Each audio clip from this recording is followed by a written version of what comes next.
Kitab 1 Raja-Raja. Salomo mendirikan istananya sampai 13 tahun lamanya. Barulah selesai seluruh istananya itu. Ia mendirikan gedung hutan Libanon, 100 hasta panjangnya dan 50 hasta lebarnya, dan 30 hasta tingginya. Disangga oleh 3 jajar tiang kayu aras dengan ganja kayu aras di atas tiang itu. Gedung itu ditutup dari atas dengan langit-langit kayu aras. Di atas balok-balok melintang yang disangga oleh tiang-tiang itu. 45 jumlahnya, yakni 15 sejajar. Ada pula 3 jajar jendela berbidai. Jendela berhadapan dengan jendela 3 kali. Dan semua pintu dan jendela segi 4 bangunnya. Jendela berhadapan dengan jendela 3 kali.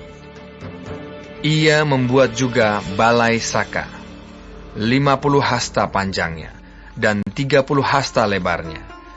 Dengan di sebelah depannya sebuah balai lagi yang bertiang dan bertangga di sebelah depannya. Dibuatnya juga balai singgasana, tempat ia memutuskan hukum. Balai pengadilan, yang ditutupi dengan kayu aras dari lantai sampai ke balok langit-langit.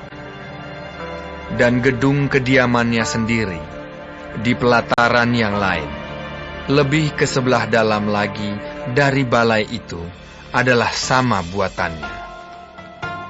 Dan bagi anak Firaun yang diambil Salomo menjadi istrinya, dibuatnya juga sebuah gedung sama dengan balai itu. Tembok dari semuanya ini dibuat dari batu yang mahal-mahal, yang sesuai dengan ukuran batu pahat, digergaji dengan gergaji dari sebelah dalam dan dari sebelah luar, dari dasar sampai ke atas, dan juga dari tembok luar sampai kepada tembok pelataran besar. Bahkan dasar gedung-gedung itu dari batu yang mahal-mahal, batu yang besar-besar, batu yang 10 hasta, dan batu yang 8 hasta. Di bagian atas ada batu yang mahal-mahal, berukuran batu pahat, dan kayu aras juga. Sekeliling pelataran besar ada tembok dari 3 jajar batu pahat dan 1 jajar balok kayu aras. Demikian juga sekeliling pelataran dalam rumah Tuhan dan balainya. Kemudian Raja Salomo menyuruh orang menjemput Hiram dari Tirus. Dia adalah anak seorang janda dari suku Naftali, sedang ayahnya orang Tirus, tukang tembaga. Ia penuh dengan keahlian, pengertian, dan pengetahuan untuk melakukan segala pekerjaan tembaga. Ia datang kepada Raja Salomo, lalu melakukan segala pekerjaan itu bagi raja. Ia membentuk 2 tiang tembaga. Tinggi tiang yang satu 18 hasta, dan dapat dililit oleh tali yang 12 hasta panjangnya. Tiang yang kedua demikian juga. Dibuatnya juga 2 ganja untuk ditaruh di kepala tiang-tiang itu dari tembaga tuangan. Tinggi ganja yang satu 5 hasta, dan tinggi ganja yang kedua 5 hasta. Dibuatnya pula 2 jala-jala untuk ganja yang ada di kepala tiang itu. Jala-jala itu semacam kawat berpilin, semacam untaian rantai. 1 jala-jala untuk ganja yang satu, dan 1 jala-jala untuk ganja yang kedua. Kemudian dibuatnya juga buah-buah delima, 2 jajar berkeliling pada jala-jala yang satu, untuk menutupi ganja yang di ujung tiang itu, dan demikian pula dibuatnya pada ganja yang kedua. Dan ganja yang di kepala tiang dekat balai depan itu berbentuk bunga bakung, tingginya 4 hasta, yakni ganja-ganja yang di atas kedua tiang itu, di sebelah atas sekali, lewat jala-jala yang meliliti perut ganja itu. Dan buah-buah delima ada 200 berjajar, berkeliling pada ganja yang satu. Demikian juga pada ganja yang kedua. Kemudian tiang-tiang itu didirikannya dekat balai ruang besar. Ketika ia mendirikan tiang kanan, ia menamainya Yakin. Ketika ia mendirikan tiang kiri, ia menamainya Boas. Dan setelah bentukan bunga bakung itu ditaruh di kepala tiang-tiang itu, maka siaplah pekerjaan membuat tiang-tiang itu. Kemudian dibuatnyalah laut, tuangan yang 10 hasta dari tepi ke tepi, bundar keliling, 5 hasta tingginya, dan yang dapat dililit berkeliling oleh tali yang 30 hasta panjangnya. Dan di bawah tepinya ada gambar buah labu yang mengelilinginya sama sekali, 10 dalam sehasta, merangkum laut itu berkeliling. Labu itu 2 jajar, dituang setuangan dengan bejana itu.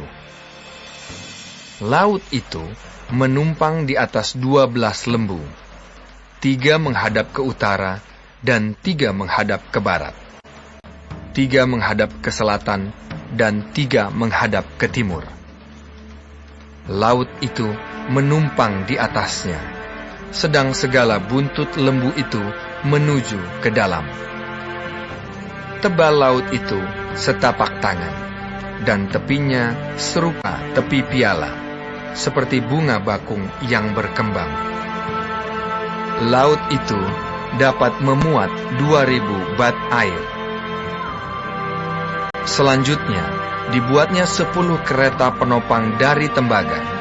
1 kereta 4 hasta panjangnya, 4 hasta lebarnya, dan 3 hasta tingginya. Beginilah bentuk kereta penopang itu. Ada papan penutupnya, dan papan itu diapit oleh bingkai. Dan pada papan penutup yang diapit oleh bingkai itu ada singa, lembu, dan kerub. Dan demikian juga pada bingkai itu. Di sebelah atas dan di sebelah bawah singa dan lembu itu ada karangan-karangan bunga yang tergantung. Pada 1 kereta penopang ada 4 roda tembaga dengan poros tembaga. Dan pada keempat penjurunya ada sangga untuk menyangga bejana pembasuhan. Sangga-sangga itu dituang, dan di sebelah luar setiap sangga ada karangan bunga. Dan mulut kereta penopang itu ada di sebelah dalam sangga-sangga itu, menonjol ke atas 1 hasta. Mulutnya itu bundar, buatannya sebagai tumpuan, dan dalamnya 1,5 hasta. Juga pada mulutnya itu ada ukiran, tetapi papan-papan penutupnya 4 persegi, jadi tidak bundar. Keempat roda itu ada di bawah papan penutup, dan tangan-tangan roda itu ada pada kereta penopang itu, dan tinggi 1 roda ialah 1,5 hasta. Dan buatan roda itu seperti buatan roda kereta, tetapi tangan-tangannya, lingkarnya, jari-jarinya, dan napnya, semuanya tuangan.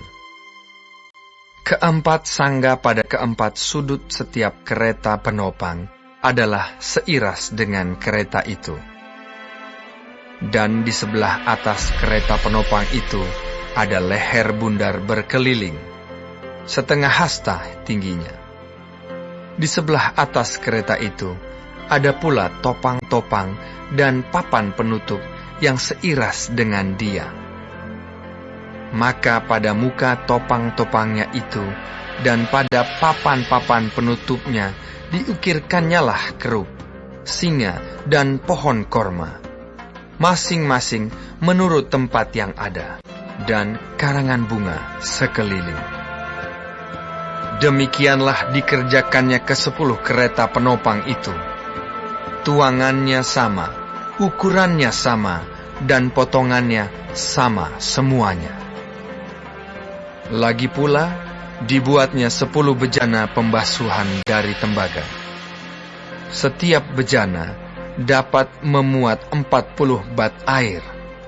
Setiap bejana 4 hasta besarnya, dan ada 1 bejana di atas setiap kereta dari ke-10 kereta penopang itu. 5 kereta penopang ditaruhnya pada sisi kanan rumah itu, dan 5 pada sisi kirinya.